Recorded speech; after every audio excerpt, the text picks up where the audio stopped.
Okay, let's continue, shall we?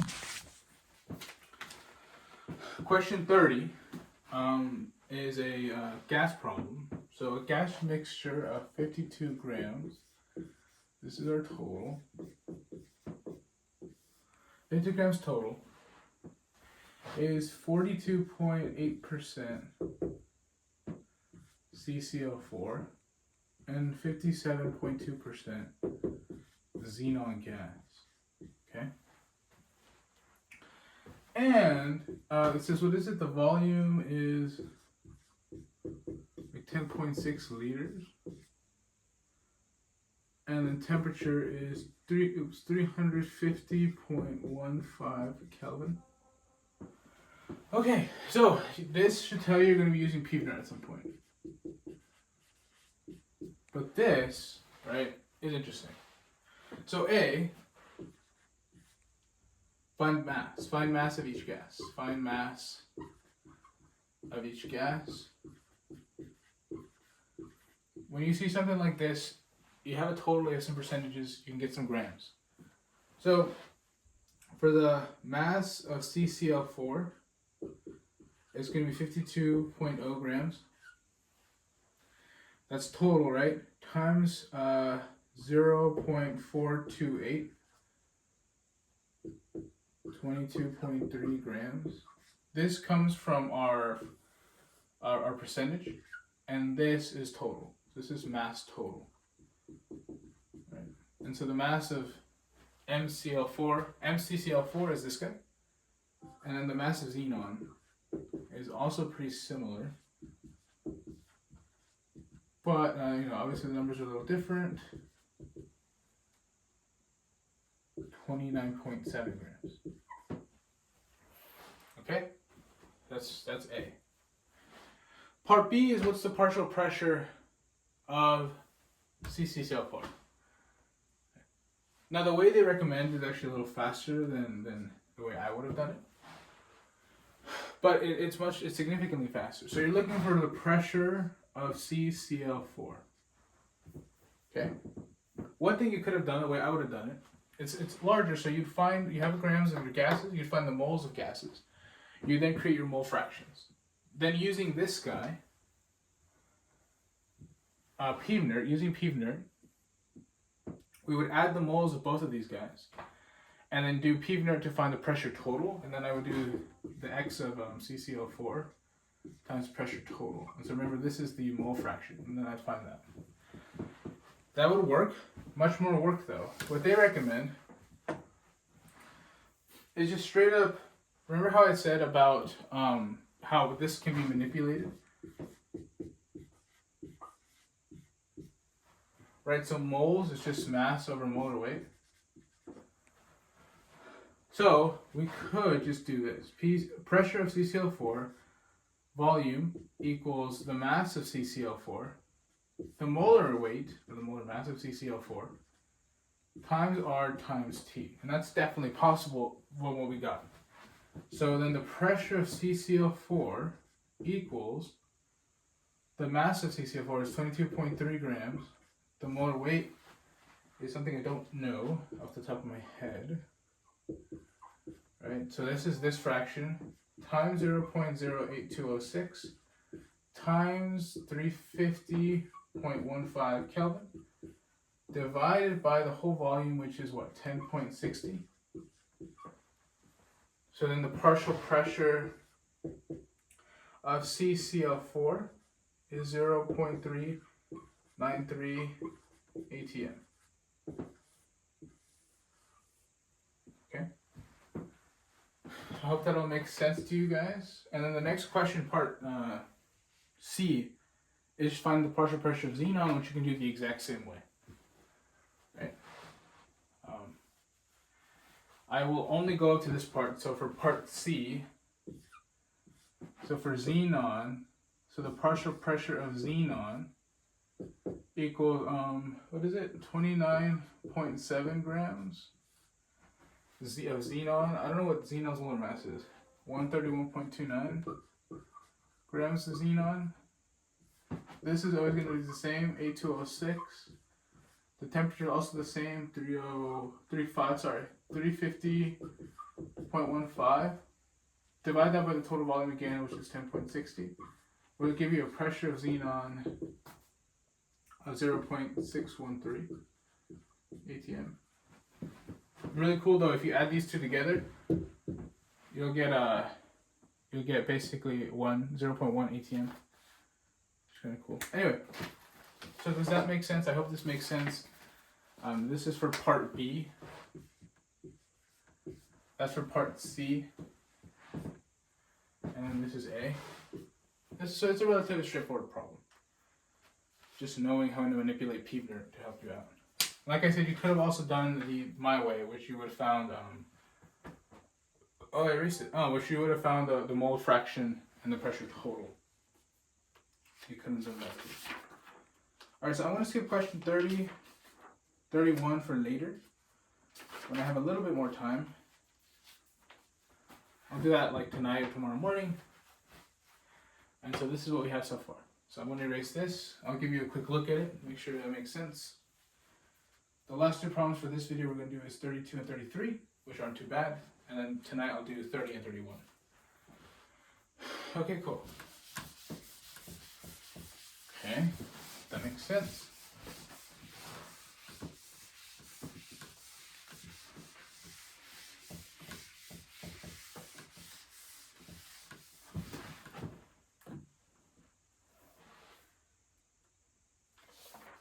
Okay.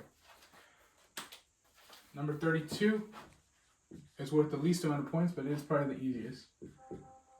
Glyoxal is 41.4% carbon, 3.5% nitrogen, and 55.1% oxygen.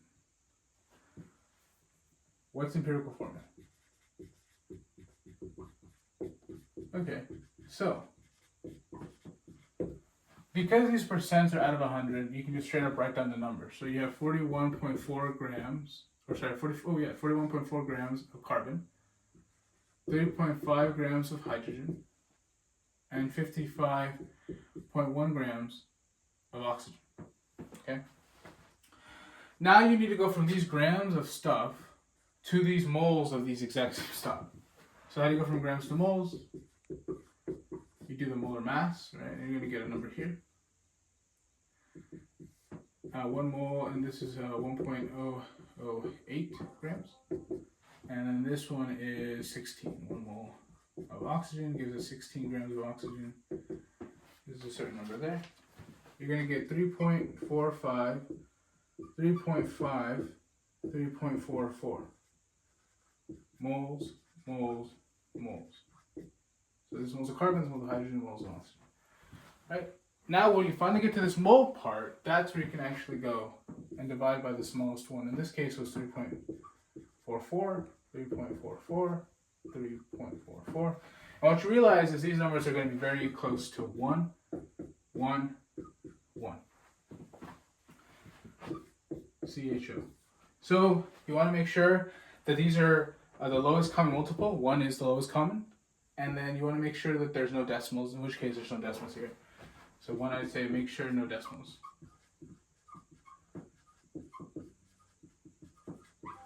Make sure no decimals. The answer to this guy is CHO.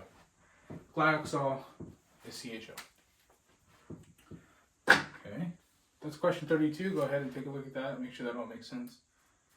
And the last question for this video is question 33, which is just a limiting reactant problem.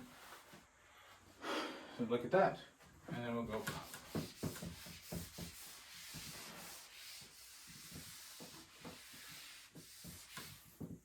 Okay. So question 33.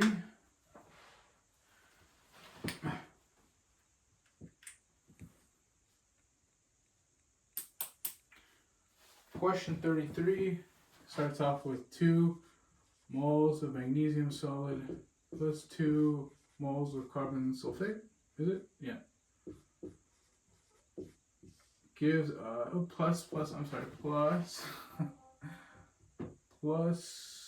H2O.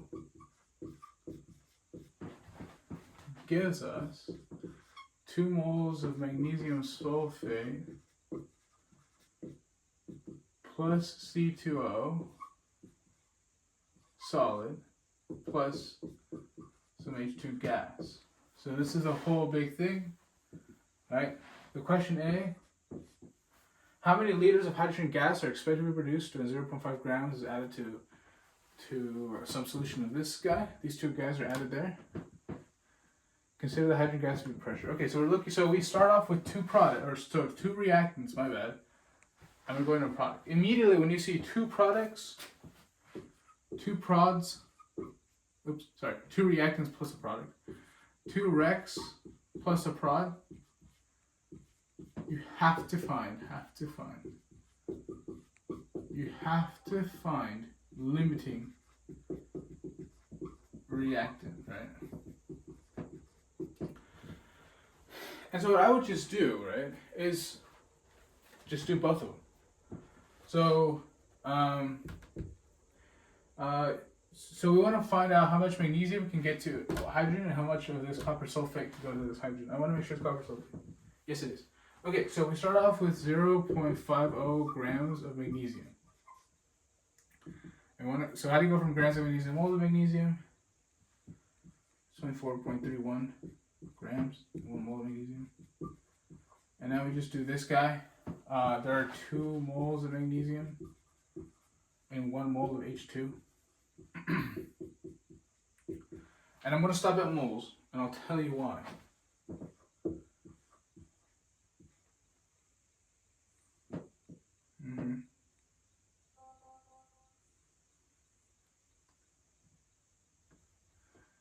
Sorry guys, we're doing another way which I don't like. So you end up with 0.012 moles of hydrogen gas.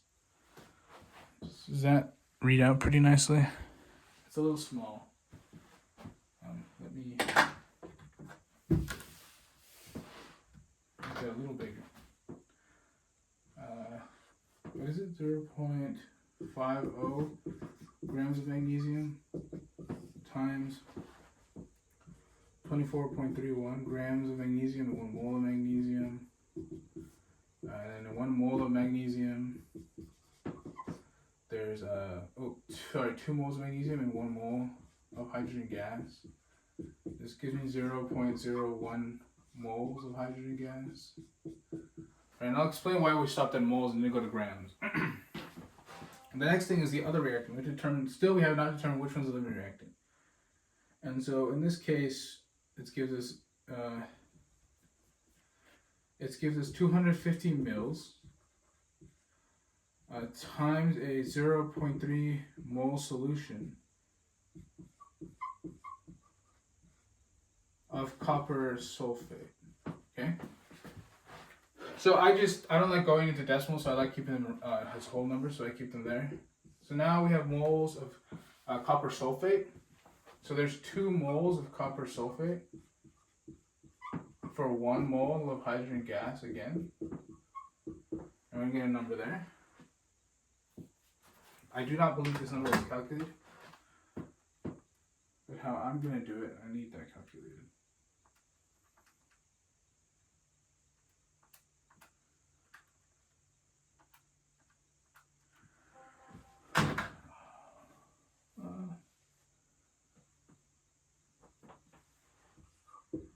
.0375 moles of H2. Okay, so I have just calculated both the moles of H2 for copper sulfate and the moles of H2 for magnesium.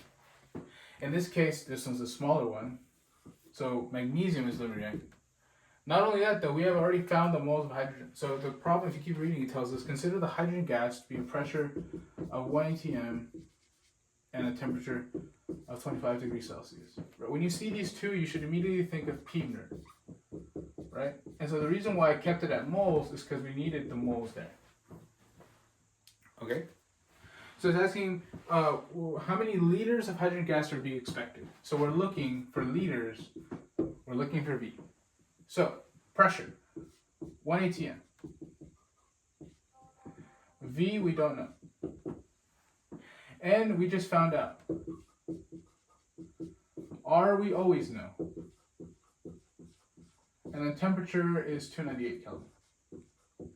Or 298.15 Kelvin, depending on your fancy. I don't care. You can choose. Okay. After you figure that out, you're going to get that volume equals 0.24 liters of H2, which is the answer to part A. Pretty long, but you finally get there. Okay?